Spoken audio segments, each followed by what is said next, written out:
Hello friends, welcome back to my channel Shayna Goyal. So friends, I hope आप सभी fit and fine होंगे, healthy होंगे friends. So देखिए, आज के सेशन से हम स्टार्ट करने वाले हैं हमारे मैथमेटिक्स की preparation for both paper 1 and paper 2। चाहे आप सीटेट का पेपर देने वाले हो या पीएस टेट के, जैसे कि आपको पता है दोनों ही पेपर्स 1 महीने के गैप से आपके हैं।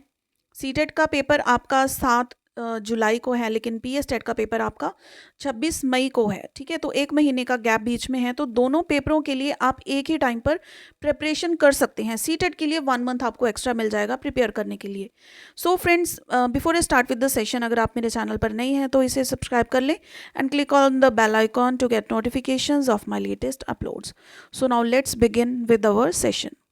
सो फ्रेंड्स, देखिए डिस्कस ये कंटेंट हम करेंगे, उसके साथ साथ जो है इसके क्वेश्चंस भी हम देखेंगे और जो प्रीवियस ईयर से क्वेश्चंस आए हैं वो भी साथ में हम प्रैक्टिस करेंगे। सो सबसे पहले देखिए टॉपिक है नंबर सिस्टम, यानी कि संख्या पद्धति। नंबर सिस्टम में हम कुछ टाइप्स ऑफ नंबर्स के बारे में बात करेंगे। जैसे सबसे पहले है हमारे पास नेचुरल नंबर्स, जिसे हम कहते हैं प्राकृतिक संख्या। तो ये नंबर्स कौन से होते हैं? अगर हम बात करें 1, 2, 3, 4 एंड सो ऑन, कहाँ तक?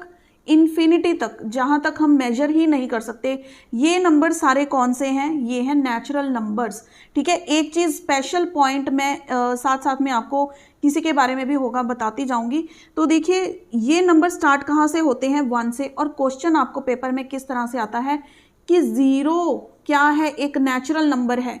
ठीक है, ट्रू और फॉल्स या फिर कुछ भी इस तरह से। तो ये चीज़ ध्यान में रखो कि 0 नेचुरल नंबर नहीं है। नेचुरल नंबर कहाँ से स्टार्ट होते हैं? आपके 1 से। ठीक है, जो टाइप है उसके बेसिस पर जिस तरह से ट्रिकी क्वेश्चंस घुमा फिरा के आपको क्वेश्चन पूछे जाते हैं, वो भी साथ साथ में थोड़ी हम देखते जाएंगे। ठीक है, तो नेचुरल नंबर जो प्राकृतिक संख्याएं होती हैं, ये 1 से स्टार्ट होती हैं। जब आप किसी चीज़ को गिनना शुरू करते हो तो कहाँ से गिनती स्टार्ट करते हैं? 1 से, है ना। 0 से नहीं स्टार्ट करते हैं हम, 1 से। तो इसको हम क्या कहते हैं? Natural numbers. नेक्स्ट है हमारे पास होल नंबर्स, यानी कि पूर्ण संख्याएं। अब होल नंबर्स क्या होता है? अगर हम सभी natural numbers 0 plus natural numbers, ठीक है, बिल्कुल सिंपल सी ट्रिक बता रही हूँ। 0 में अगर हम सारे ये नेचुरल नंबर्स जोड़ दें तो ये क्या बन जाएगा? पूर्ण संख्याएं, यानी कि होल नंबर्स बन जाएंगे। इट मीन्स ये क्या है? 0, 1, 2, 3 एंड सो ऑन, कहाँ तक? जहाँ तक हम गिन भी नहीं सकते, गिनती अनलिमिटेड हो जाती है। ठीक है, तो ये क्या है? हमारी होल नंबर्स, दैट इज पूर्ण संख्याएं हम इसको कहते हैं। इस चीज़ की आपको ये ट्रिक याद रखनी है कि होल नंबर्स क्या होते हैं? पूर्ण संख्याएं। अगर हम नेचुरल नंबर्स में, प्राकृतिक संख्याओं में अगर हम 0 को ऐड कर दें, यानी कि 0 भी उसका एक पार्ट बन जाए, तो वो क्या बन जाते हैं? Whole numbers. ठीक है, तो यहाँ पर आपको क्वेश्चन आ सकता है कि द स्मॉलेस्ट, सबसे छोटा होल नंबर, यानी कि सबसे छोटी पूर्ण संख्या क्या है? तो उसका आंसर क्या होगा आपका? 0। The smallest whole number is 0। ठीक है जी, ये क्वेश्चन बनता है यहाँ से। नेक्स्ट हम बात करते हैं इंटीजर्स की, यानी कि पूर्णांक संख्याएं। इंटीजर्स कौन से नंबर होते हैं? जैसे आपको छोटी क्लासेस में ये करवाया होता है ना, एक नंबर लाइन बनाते हैं, यहाँ पे सेंटर में 0। अगर हम राइट को मूव करें तो ये क्या है हमारे पास? पॉजिटिव इंटीजर्स, 1, 2, 3, 4, और इधर क्या होगा? -1, -2, -3, यानी कि ये होल नंबर्स होते हैं। इंटीजर्स कौन से होते हैं? पूर्ण संख्याएं, ऐसी पूर्ण संख्याएं जो पॉजिटिव भी हो सकती हैं, नेगेटिव भी हो सकती हैं। ठीक है, और 0 भी उनमें इंक्लूडेड होता है। ठीक है जी, इंटीजर्स क्या होते हैं? ऐसी नंबर्स जो नेगेटिव भी होते हैं, पॉजिटिव भी होते हैं, और 0 भी उनमें इंक्लूड होता है, तो इनको हम बोलते हैं इंटीजर्स। ठीक है, अब बस इनमें ध्यान देने वाली बात क्या है कि 0 क्या है?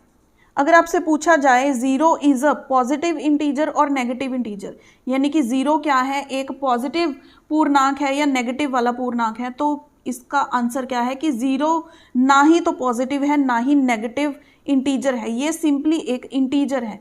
ठीक है, पॉजिटिव की स्टार्टिंग कहाँ से होती है? 1 से। नेगेटिव की स्टार्टिंग कहाँ से होती है? -1 से।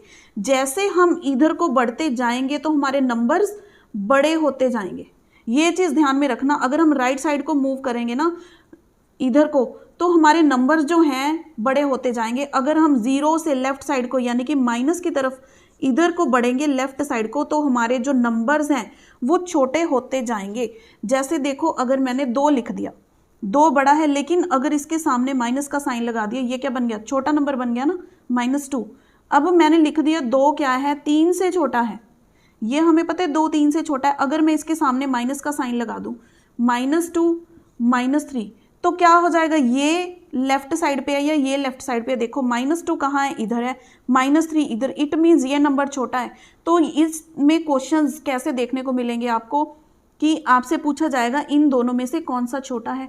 तो जब ऐसी बात आ जाए ना, जो ये साइन होता है ये बिल्कुल उलट जाता है, यानी कि जो नंबर बड़ा है लेकिन अगर माइनस का साइन लगा ना, तो जो डिजिट बड़ा है वो नंबर छोटा हो जाएगा, वो लेफ्ट साइड पर जाता है।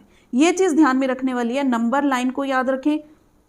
जो नंबर्स राइट साइड पर हैं वो बड़े होंगे, जो लेफ्ट साइड पर हैं वो छोटे नंबर्स होंगे। ये आपको इंटीजर्स के लिए पॉइंट ध्यान में रखना है, ठीक है जी। ये बात क्लियर हो गई। देखो ये साथ साथ में मैं आपको क्वेश्चंस के बारे में भी बताती जा रही हूँ, तो इन चीज़ों को चाहे तो आप अपने हाथ से अपने नोट्स बना लीजिए, अभी आपके पास टाइम भी है, साथ साथ में इन शॉर्टकट्स को लिख लीजिए जो मैं आपको बता रही हूँ, या फिर आप स्क्रीनशॉट लेना चाहते हैं तो वो भी आप ले सकते हैं, जैसे आपको ठीक लगे। लेकिन अगर आपके खुद के हाथ के बने हुए नोट्स होते हैं ना, उससे आपको क्विक रिविजन करनी बहुत आसान हो जाती है, क्योंकि आपको पता है किस तरह से आपने अपने शॉर्टकट्स लिखे हुए हैं। नेक्स्ट हमारे पास नंबर आते हैं जिनको हम कहते हैं प्राइम नंबर्स, अभाज्य संख्याएं। प्राइम नंबर्स कौन से होते हैं, ऐसे नंबर्स जो या तो खुद पे डिवाइड होते हैं या फिर 1 पे, जैसे कि 2 3 5 7 11 13, कितनी लिखी जाए हम, ठीक है, ये सारी हम लिखते जा रहे हैं। तो ये सारे क्या हैं, प्राइम नंबर्स। देखिए 2 किस पे जाएगा, या तो 1 के टेबल पे आता है या 2 के टेबल पे। 3 किस पे जा रहा है, या 1 के टेबल पे या 3 के टेबल पे। इसी तरह से 5 1 5, 7 1 7। तो इसके सिर्फ 2 ही फैक्टर्स बनते हैं, एक होता है 1 और एक ये नंबर खुद। तो इनको हम क्या कहते हैं, प्राइम नंबर्स।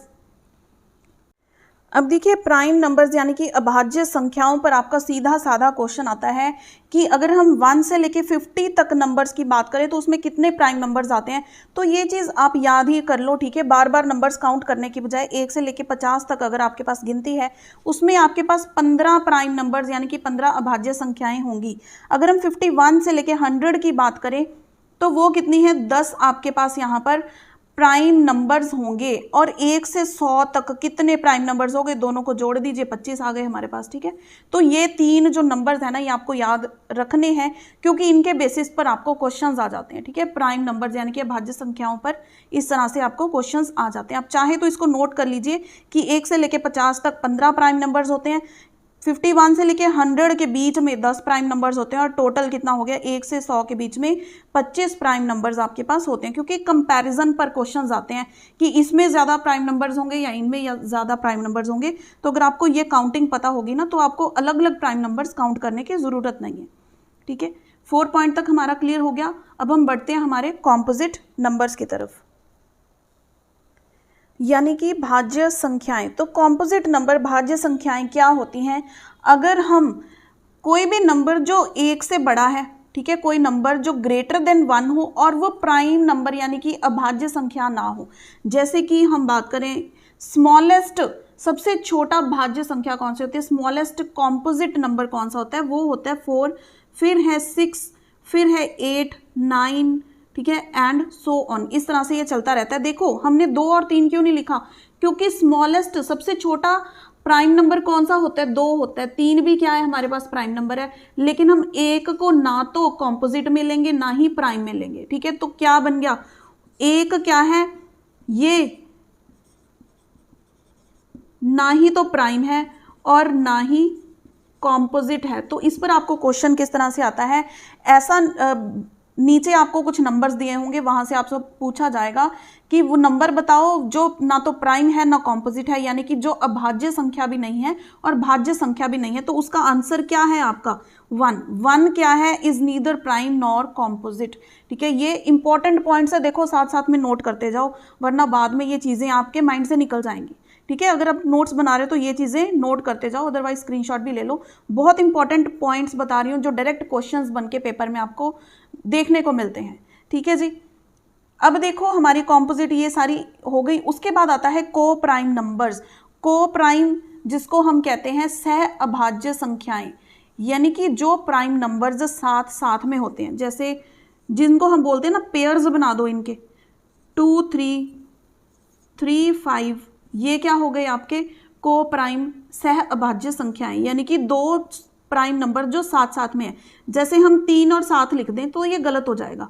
3 के बाद कौन सा प्राइम नंबर है, 5 है ना, तो यहाँ पे हम 5 लिख सकते हैं, उसके बाद वाला नहीं लिखेंगे, ये को प्राइम ये बनेंगे। ठीक है, समझ में आ गया, बिल्कुल सिंपल सा कॉन्सेप्ट था।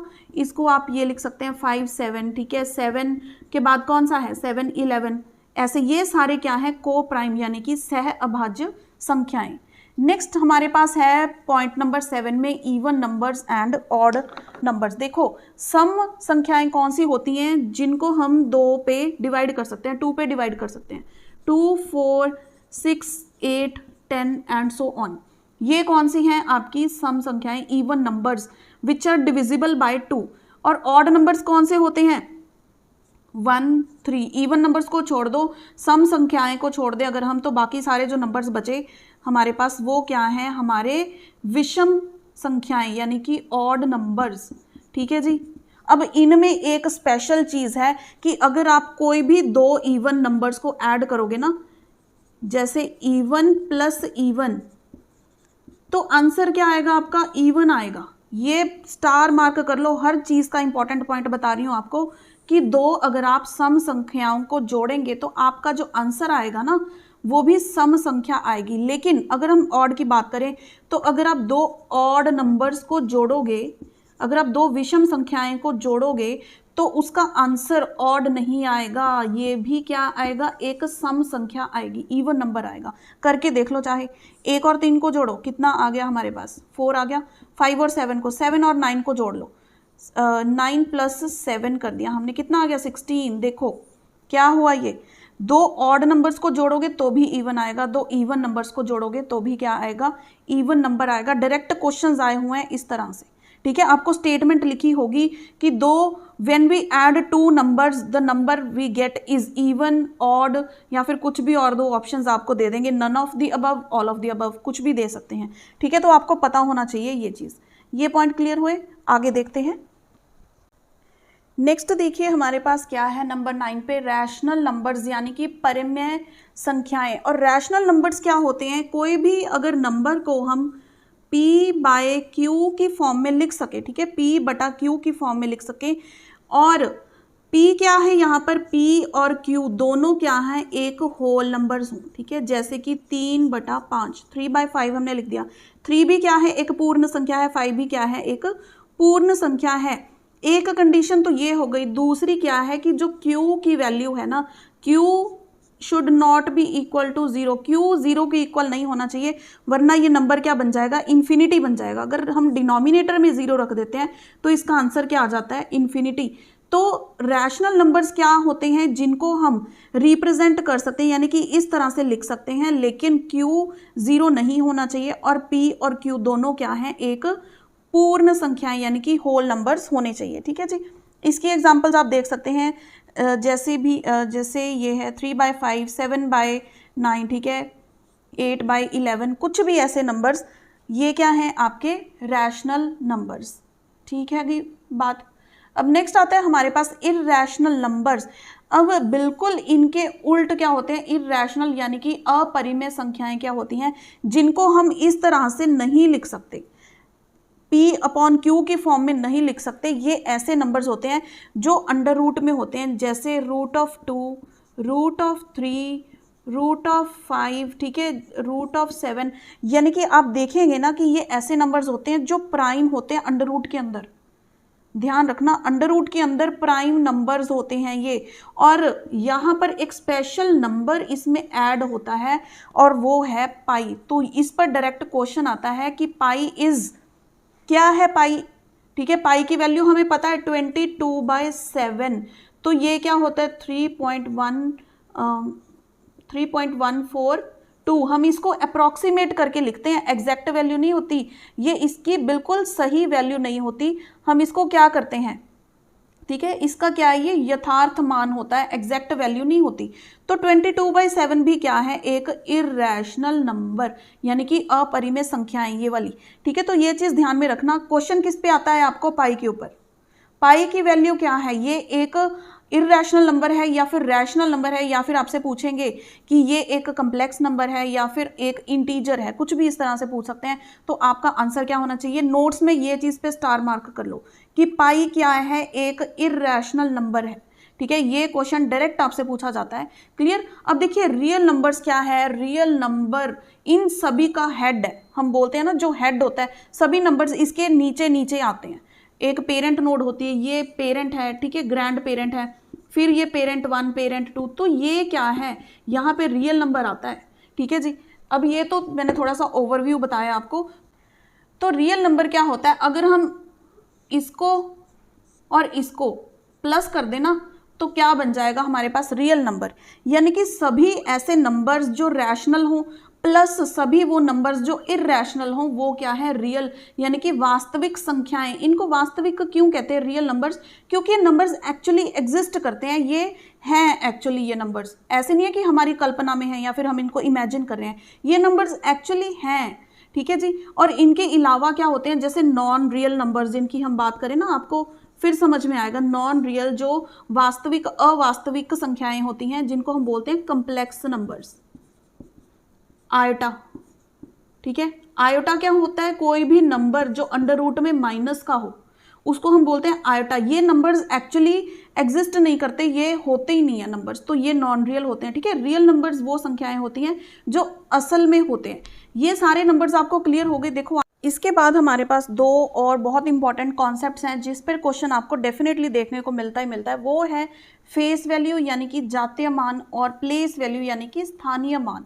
ठीक है, फेस वैल्यू क्या होता है, कोई भी हम नंबर लेते हैं पहले 39186 ठीक है, ये मैंने एक कोई भी ऐसे ही नंबर ले लिया अपनी तरफ से सोच के। ठीक है, तो फेस वैल्यू क्या है, इसकी जातीय मान क्या है, वो नंबर खुद, अगर मैं बोलूं कि इसकी ये वाला जो 9 है इसकी फेस वैल्यू क्या है, उसका आंसर क्या है 9।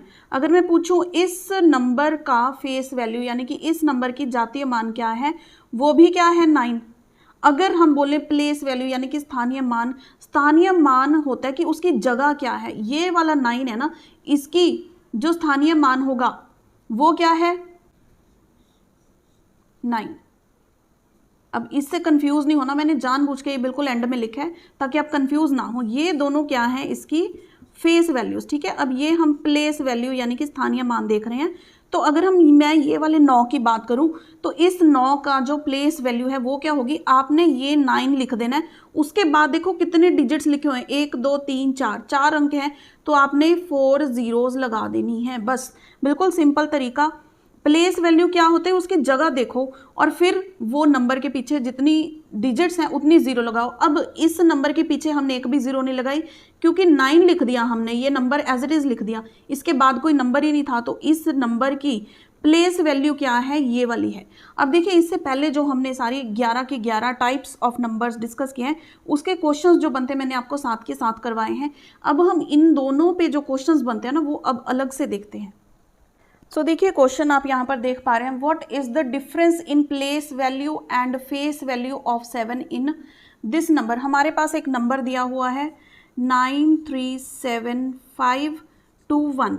अब हमें पूछा क्या है कि इनकी जो फेस वैल्यू है, ठीक है, और प्लेस वैल्यू और स्थानीय जो इसकी वैल्यू है, ठीक है, उनमें हमने क्या फाइंड आउट करना है, डिफरेंस। अब सबसे पहले देखो 7 कहाँ पे पड़ा, ये पड़ा भैया 7 की प्लेस वैल्यू क्या है, यानी कि स्थानीय इसका जो नंबर है वो क्या है, स्थानीय 7, पीछे कितनी जीरोज आएंगी, 3 डिजिट्स हैं तो 3 जीरोज लिख दी। ठीक है जी। अब इसकी जो फेस वैल्यू है वो कितनी होगी, वो नंबर खुद सिर्फ, बस difference between place value and face value, हमने इन दोनों में डिफरेंस फाइंड आउट करना है। अब देखो डिफरेंस क्या होगा, इसमें से आप सिर्फ 7 माइनस कर दो, ये माइनस कर दो, क्या बच गया, ये बच गया आपके पास। ठीक है जी, ध्यान से देखो, difference between place value and face value of 7 इन 93751 ये है हमारे पास। तो इसमें प्लेस वैल्यू कितनी हो गई इसकी 7, पीछे कितने हमने जीरोस लगाने हैं 3, और फेस वैल्यू क्या हो जाएगी, ये नंबर खुद, तो इसको हमने माइनस कर दिया, हमारे पास कितना आंसर आ गया, ये वाला। ठीक है, सिंपल। अब देखिए नेक्स्ट क्वेश्चन क्या है, the product of place value of 7 in this and this, दो नंबर्स हमें दे दिए। अगर मैं इस नंबर की बात करूं तो इसकी प्लेस वैल्यू कितनी हो गई 70, ठीक है। इसकी स्थानीय जो मान है वो कितना हो गया 70, और इसमें अगर 7 कहाँ पे है, यहाँ पर, इसका स्थानीय मान कितना हो गया, पीछे 3 जीरोस आ गया। तो दोनों को हमने क्या करना है, मल्टीप्लाई करके क्या आ जाएगा 49, जीरोस कितनी है, 4 जीरोस है। तो ये इसका क्या आ गया आंसर, ठीक है। समझ में आ गई ये बात। हो सकता है इसी तरह से प्लेस वैल्यू की जगह आपको फेस वैल्यू लिख देते तो हम उस तरह से कर लेंगे, ठीक है। ये आई होप अब इसमें आपको कोई डाउट नहीं होगा। अगर आपको कोई डाउट भी हो तो आप मुझे कमेंट करके बता सकते हैं। नेक्स्ट सेशन में मैं आपके वो सारे डाउट्स जो हैं वो क्लियर कर दूंगी, और साथ में हम जो नेक्स्ट इसका नंबर सिस्टम को ही कंटिन्यू करेंगे। ये खुद में ही अपने आप एक बहुत इंपॉर्टेंट और बहुत बड़ा टॉपिक है, क्योंकि देखिए आपकी जो सारा मैथ्स है ना वो इसी चीज़ पर बेस्ड है। अगर आप कैलकुलेशंस भी करेंगे ना वो भी इसी चीज़ पर बेस्ड है। इसमें मैं आपको सारी चीज़ें जो बॉड मास रूल है, ठीक है, इसके जो शॉर्टकट्स हैं वो सारे करवाने वाली हूँ। और देखिए सीडीपी की सीरीज़ जो है वो हमारी रेगुलर चल रही है। साथ ही में इंग्लिश पैडागोजी का कंप्लीट सिलेबस मैं एक ही वीडियो में करवा चुकी हूँ। साथ में पंजाबी पैडागोजी के पिछले 10 सालों में जो भी क्वेश्चंस आए हैं वो सारे एक ही वीडियो में मैं ऑलरेडी करवा चुकी हूँ। उसका लिंक आपको इस वीडियो के डिस्क्रिप्शन में मिल जाएगा, वहाँ से आप उसको चेक कर सकते हैं। और फ्रेंड्स ये वीडियो आपको हेल्पफुल लगी हो तो इसे लाइक एंड शेयर ज़रूर कीजिएगा और बने रहें चैनल पर। See you in the next video, till then keep watching friends.